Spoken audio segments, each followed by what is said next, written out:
आज আমি তোমাদের কস্টিং ক্লাস নেব। আমি বিভাস স্যার। আজ কস্টিং এর একটা অঙ্ক করেছিলাম স্টোর লেজার, গতদিন করেছিলাম সিম্পল অ্যাভারেজ মেথডে 16 নম্বর অঙ্কটা তোমাদের করে দিয়েছিলাম। আজকে তোমাদের 15 নম্বর অঙ্কটা করে দেবো। তোমাদের বইয়ের 45 পেজ নাম্বার, সেখানে 15 নম্বর অঙ্কটা আছে, তোমরা সেখানে দেখে নাও। অঙ্কটা দিয়ে আছে 1 তারিখে, মার্চের 1 তারিখে ওপেনিং ব্যালেন্স দিয়ে আছে 1100 ইউনিটস, 60 টাকা করে পার ইউনিট। তারপর 3 তারিখে ইস্যু করা হয়েছে 140 ইউনিট, আবার 5 তারিখ ইস্যু করা হয়েছে 250 ইউনিট, 10 তারিখ ইস্যু করা হয়েছে 210 ইউনিট, আবার 3 তারিখে রিসিভ ফ্রম ভেন্ডর দেওয়া আছে 400 ইউনিটস, 59 পার ইউনিট করে। আর 14 তারিখে return of surplus materials from a work order, অর্থাৎ ওয়ার্ক ডিপার্টমেন্ট থেকে আমার স্টোরেতে রিটার্ন এসেছে 30 ইউনিটস, 58 টাকা পার ইউনিট। এটা রিসিপের ঘরে হবে। 18 তারিখে ইস্যু করছি 350 ইউনিটস, আবার 20 তারিখে রিসিভ ফ্রম ভেন্ডর লেগে আছে 480 ইউনিটস, 62 রুপিস পার ইউনিট করে। 23-তে ইস্যু করছি 680 ইউনিটস, 25-এ রিসিভ ফ্রম ভেন্ডর, অর্থাৎ এটা রিসিভের ঘরে হবে 640 units at the rate of 60 per units. আর 27 তারিখে ইস্যু করছি 524 ইউনিটস, এবং 28 তারিখে আবার return to surplus from a work order, যেটা ইস্যু করা হয়েছিল অন মার্চ 3,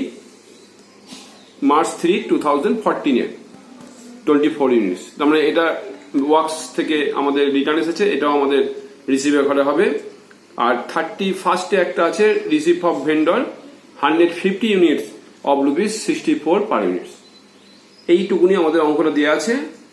আমরা অঙ্কে চলে যাই।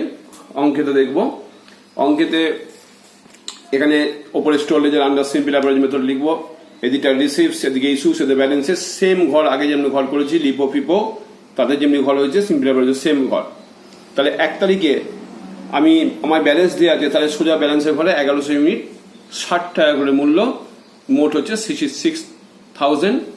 রিমার্কসে গিয়ে একটা স্টার দিয়ে লিখবো ওপেনিং স্টক। এবার চলে আসো 3 তারিখে। 3 তারিখে আমি ইস্যু করছি 140 ইউনিটস, 60 টাকা করে হবে, যেহেতু আমাকে 60 টাকা পণ্য আছে 60 টাকা করে দিলাম, এই রেটটা হলো। তাহলে 1100 থেকে 140 বাদ দেওয়ার পর ব্যালেন্স করে দিল 960, রেট 60 করে, যার মূল্য হলো এই 66,000 থেকে 840 রিটার্ন লেস হবে, হয়ে 57,600। আবার 5 তারিখে আবার ইস্যু করা হচ্ছে 250 ইউনিটস, সেটাও 60 টাকা করে হবে, যার মূল্য হলো 15,000। তাহলে ব্যালেন্স কত পড়লো না, আগের দিন ছিল 960, এখন ইস্যু হয়ে গেল 250, লেস করলাম, লেস করে হচ্ছে 710, মূল্য 60 টাকা করেই গুণ করে যেটা হলো সেটা বসিয়ে দিলাম। আবার 10 তারিখে আবার ইস্যু করছি 210 ইউনিটস, এবং সেই 60 টাকা করেই হলো, তার 210 × 60 টাকা করে 12,600 হয়। তাহলে আমার ব্যালেন্স কত পড়লো না, আগের দিন ছিল 710, আজকে চলে গেল 210, রিমেনিং রইল 500, 60 করে হলে 30,000। তো এইটুকুনি আমাদের কোনো সমস্যা নেই, কেন এর মধ্যে কোনো রিসিভ হয়নি, সবই হচ্ছে ইস্যু হয়েছে। সুতরাং ওই ইস্যু রেট দিয়ে আমরা এই আমাদের ব্যালেন্সের রেট দিয়ে আমাদের ইস্যু রেটগুলো করা হয়েছে, সুতরাং এই পর্যন্ত কোনো সমস্যা নেই। এবার 13 তারিখে আমি 400 ইউনিটস 59 রুপিসে আমি রিসিভ করলাম। তাহলে রিসিভ করলে হচ্ছে 23,600। ব্যালেন্সের ঘরে চলে যাও, দেখো এখানে 500 আগে ছিল, এখন 400 এলো, তাহলে মোট হলো 900, যার মূল্যটা কত হবে না, ছিল 30,000 আর এখন হলো 23,600, এই দুটো যোগ করে হচ্ছে 53,600। এখানে রেটের কোনো দরকার নেই, রেট আর দেবো না, শুধু ব্যালেন্সটা এই টাকাটা আর এই পারচেস টাকাটা দুটো যোগ করে এখানে বসিয়ে দেবো। 14 তারিখে একটা ওয়ার্কস থেকে রিটার্ন এসেছে, রিটার্ন এসেছে মানে আমার রিসিভ করা হবে। তো ওয়ার্কস ডিপার্টমেন্ট আমাকে রিটার্ন করেছে, তাহলে স্টোরে পণ্যটা এসেছে, তাই এটা রিসিভ করা হবে 30 ইউনিটস 58 রুপিস, ওখানে রেট দিয়ে দিয়েছে, সুতরাং হচ্ছে 1740। তাহলে আমার ব্যালেন্স কত হলো না, আগে ছিল 900, এখন ছিল 30, তাহলে মোট হলো 930। অ্যামাউন্টটা কত হলো, অ্যামাউন্টটা হলো এখানে হচ্ছে তোমার 53,600, আর ছিল 1,740, এই যোগ করে হচ্ছে 55,340। এবার রিমার্কসে চলে যাব, স্টার দিয়ে লিখবো return from a work order, এখান থেকে রিটার্ন এসেছে। এবার চলে যাব তোমাদের 18 তারিখে ইস্যু করছি 350 ইউনিটস। তাহলে এই 350 ইউনিটস এই রেটটা কত হবে? রেটটা না এর আগের দিন দেবো 930 ইউনিট তোমার হাতে আছে ব্যালেন্সটা। তাহলে 930 ইউনিট মানে কোন কোন পণ্যটা? এটা লাগছে প্লাস ওপেনিংটা লাগছে। তাহলে এই তিনটে রেটকে যোগ করে 3 দিয়ে ভাগ করবো, এটা হচ্ছে সিম্পল অ্যাভারেজ। অর্থাৎ 60 রুপিস প্লাস 59 রুপিস প্লাস 58, এই ডিভাইডেড বাই 3 করলে তোমার রেট হচ্ছে 59 হবে। তাহলে 350 কে 59 দিয়ে মাল্টিপ্লাই করলে হচ্ছে 20,650। তাহলে আমার রিমেনিং কত পড়লো? না 930 থেকে 350 বাদ দেবো, তাহলে 580। অ্যামাউন্টটা কি হবে? না এই 55,340 থেকে 20,650 লেস করবো, লেস করলে হবে 34,690। এই গেল 18 তারিখ পর্যন্ত। 20তে আমি আবার 480 ইউনিট রিসিভ করছি 62 রুপিস করে, যার মূল্য হলো 29 রুপিস 760। তাহলে এখন আমার রিমেনিং কত পণ্য রইলো? না আগে ছিল 580, এখন হলো 480 এলো, মোট হলো 1060। দাম কত হবে? এখানে 34,690 ছিল, এখন 29,660 এলো, যোগ হবে, যোগ হয়ে পণ্যের মূল্য হবে, ব্যালেন্সের মূল্য হবে 64,450। 23 মার্চে আমি আবার ইস্যু করছি 608। তো রেট কত হবে? না 608 এর আগের দিন দেখবো ব্যালেন্স কত আছে, ব্যালেন্স দেখবো 1060 আছে। এই 1060 মানে কোন পণ্যগুলো চলে যাও রিসিভে করে, তাহলে এই 6250 এই পণ্যটা প্লাস ওপেনিংটা, এই 4টে পণ্য নিয়ে তোমার 160 আছে। তাহলে 4টে রেটকে যোগ করে 4 দিয়ে ভাগ করবো, করে তার মূল্য হলো 59.75। তাহলে 608 কে 59.75 দিয়ে মাল্টিপ্লাই করবো, করে পাবো 36,328। তাহলে বাকি কত পড়লো?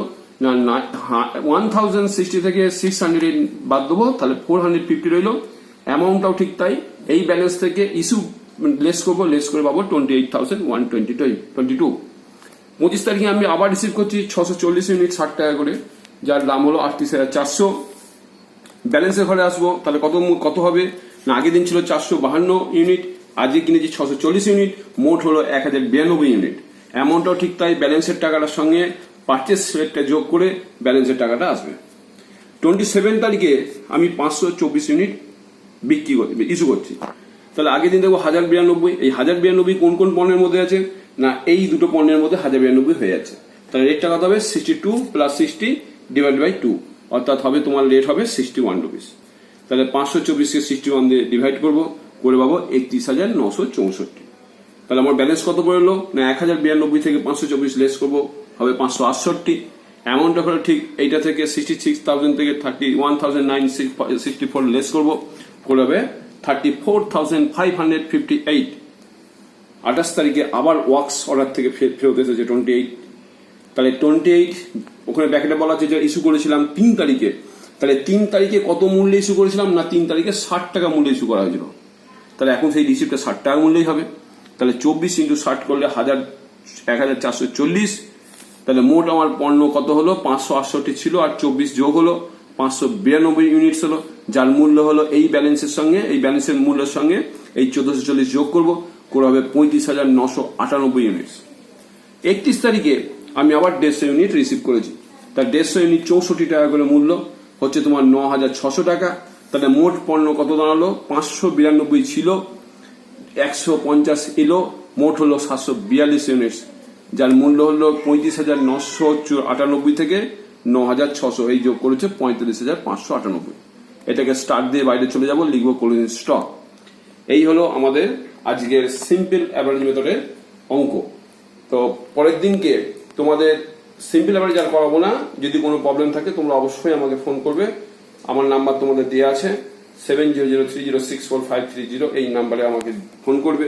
এরপরের দিন ওয়েটেড অ্যাভারেজ মেথড শিখিয়ে স্টোর লেজারটাকে মোটামুটি শেষ করা হবে। আজকে এইটুকুনি।